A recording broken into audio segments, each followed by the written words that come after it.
Hello ladies and gentle ladies, and welcome back to another Minecraft modding tutorial for Fabric 1.21. And in this tutorial we're going to be creating a block entity that has an inventory. So let's go ahead and get started. So I've already created a very basic block entity here with a screen, and I've put a texture in here that has some slots. As you can see, there are no actual slots here, but there are obviously for the player inventory. So I've just gone ahead and done that, and that's a very basic inventory there. So here is the screen. I've just had to move the player inventory, and also I've adjusted the background width and height to fit the texture size. And then I've just got the very basic menu in here. We'll add the block entity inventory in this method. Mine is actually going to be 4 rows for my inventory. So this is going to be 36 slots. If I go into the block entity, very basic, nothing special. And obviously if I went into the block class, there is nothing special in here either. So the first thing that we're going to go ahead and do is we're going to create a simple inventory that will be used to hold our inventory. So I'm going to create a private final simple inventory. We'll call this the inventory, and we'll set this to a new simple inventory. Then this needs to have a size given to it. So for the size, I'm going to say that this has a size of 36. Then we're going to make this an actual class as well, and we are going to override the mark dirty method. And inside of here, what we're going to do is call the update method, which is a method we're going to create in this class, so private void update. And I'm actually just going to grab this from the previous tutorial since we created this update method in there. So we come to update and go ahead, just copy that method, and we can paste it in here, and that will be our update method. And then if we come into here, you'll see that has now got the update perfectly fine. Now another thing that we are going to want to go ahead and do is create a inventory storage. So we'll create a private final inventory storage, and I'm going to call this the inventory storage, and I'm going to set that to inventory storage .of, and then we're going to pass in the inventory, and then we need to give it a direction.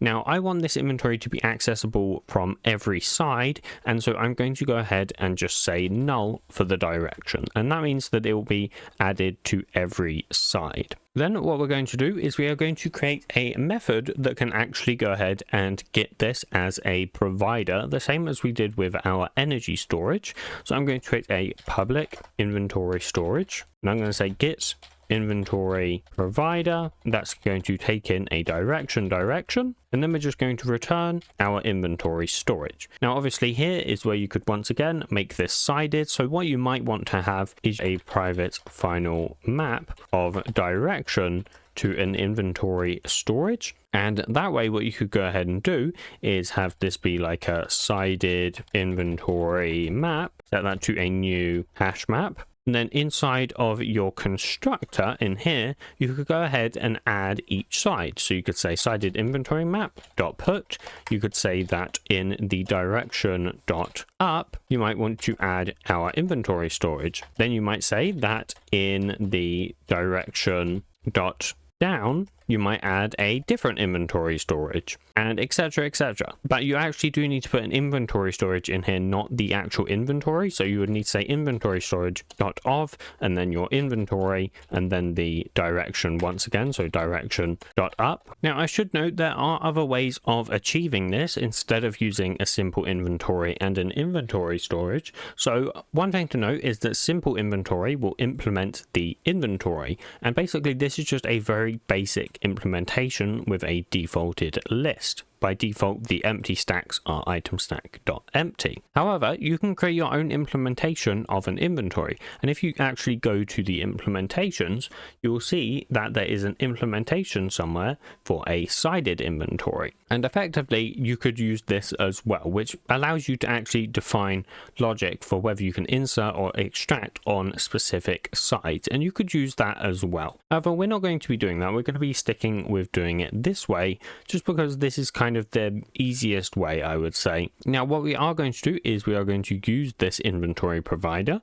So let's go into our main class, and below the energy storages we are going to say item storage dot sided register for block entity, example, inventory block entity, : get inventory provider, and then we're going to say block entity type init dot example inventory block entity. We are also going to want a method in here to grab our actual simple inventory. So let's go public simple inventory, get inventory, and we are just going to return this dot inventory. And we will need to use that inside of our screen handler to get these slots. Then we do need to go ahead and read and write this to the NBT as well.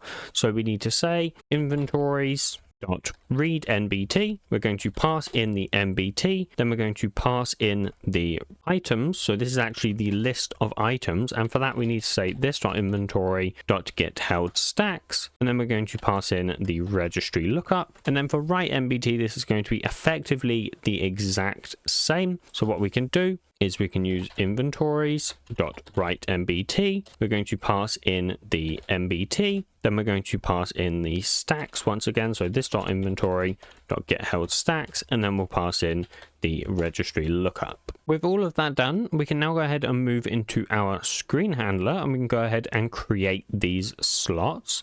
So we're going to come into our add block entity inventory here, and we're just going to quickly grab our simple inventory from our block entity. So simple inventory is equal this dot block entity dot get inventory, and then all we need to go ahead and do is call add slot. We're going to pass in a new slot, then we are going to pass in the inventory, then we need to give it the index. So this is just going to be basically exactly the same as what we have for our player inventory here.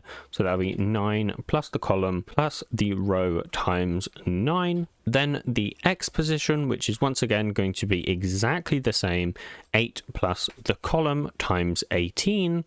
And then for the Y position, this is going to be effectively the exact same too, except obviously not using 102. So we need to go ahead and grab our Y position here, which is 18, and then we can just use 18 plus the row times 18. Another thing that we do need to actually make sure we go ahead and do is call inventory.onOpen when it is opened. So we need to come into our main constructor here, and we're going to grab our simple inventory. So simple inventory is equal this dot block entity dot get inventory, and then we are going to say inventory.onOpen, and we're going to pass in player inventory dot player. Another thing that we are going to also do is we are going to call check size, passing in our inventory, and we're checking that the size is a size of 36. Now, since we are going ahead and actually getting the inventory in here, we might as well go ahead and pass this to our add block inventory method as well, which will just save us some time instead of go ahead and getting that again. So we're going to just pass in a simple inventory. Then, since we are calling on open, what we do want to go ahead and do is also call on close. And one thing I should note, this on open should be after our check size method. We also want to call on close when the screen handler is closed. Luckily, that is super simple. So we just want to override the on closed method. And inside of here, we want to say this dot block entity dot get inventory dot on close, and we're going to pass in the player. Now, the final thing that we need to go ahead and do is our quickMove method. So let's go ahead and do this. So let's create an item stack, and this is just going to be an empty stack. So think of this as like a temporary stack. Then we're going to grab the slot from the actual index. So we're going to say slot, and let's call this slot index so that we can use slot as the name of the slot. And we can say get slots at slot index. Then we are going to check if the slot is not null. So we're going to say if slot is not equal null and the slot has a stack, then we are going to grab the stack from the slot. So we'll say item stack in slot is equal slot.getStack. Then we are going to set the new stack. So this is basically the stack that we want to say will be set. So we're going to set new stack be equal to the in slot, so the stack that's in the slot, and we're going to make a copy of that. Then if the slot index is less than this dot lock entity dot get inventory dot size, so if it's less than 36, basically, we can just directly say 36 here if we want. It's up to you if you want to do that or not. Basically, if what that means is if it's inside of our inventory, then we want to check if we can insert the item or not. So we're going to try and insert the item. So we're going to say if not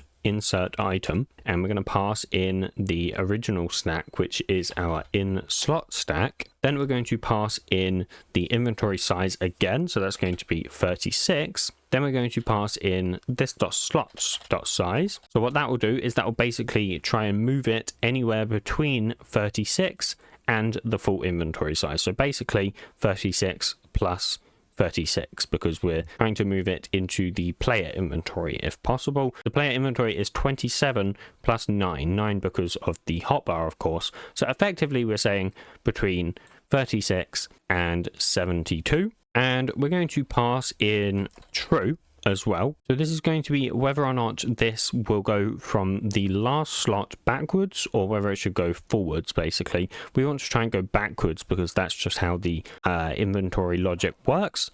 Now, if this is the case, so if it can't insert it, we're just going to return item stack.empty. Then we are going to say if basically this is not true, right? So if we're not trying to insert from our inventory, then we're just going to try and do the reverse, basically. So we're going to say else if we cannot insert the item, and we're going to once again use our stack that we're trying to insert. We're going to try to insert this between 0 and 36, which is this .inventory size, and we're going to say false because this time we're not going to do it reversed because we're doing it reversed, if that makes sense.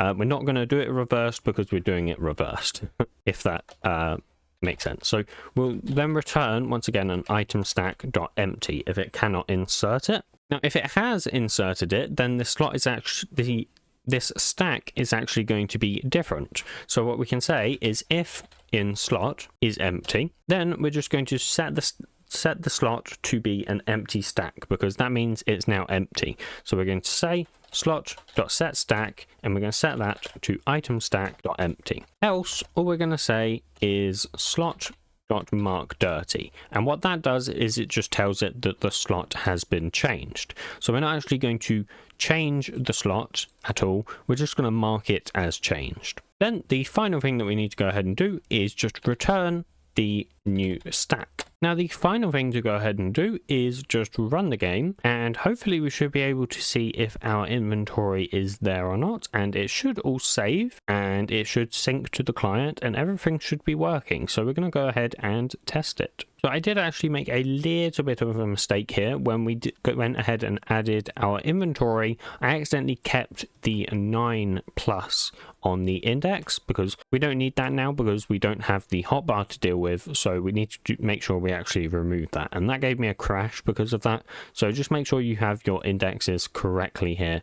If they're not, then it will just crash and it won't work. All right, so I also messed up the numbers here. I still had a 3 for the column, so that was obviously not going to work either. So setting that back to 9 columns has seemed to have worked, and we now have all of our slots in the inventory. If we go ahead and leave and join back, we can see that it all saved, and hopefully we should also see that we can't access it from too far away. That's basically impossible to check because the actual interaction distance is limiting us there. But theoretically, if we, for example, clicked it and then like a minecart took us away, or we were on a horse and it took us away, that kind of thing, then it would basically close our inventory for us. So that has all gone ahead and worked. So we now have an inventory. And in the next tutorial, I think what we're going to do is we're going to do a block entity renderer, and we're going to get this to actually render as a chest.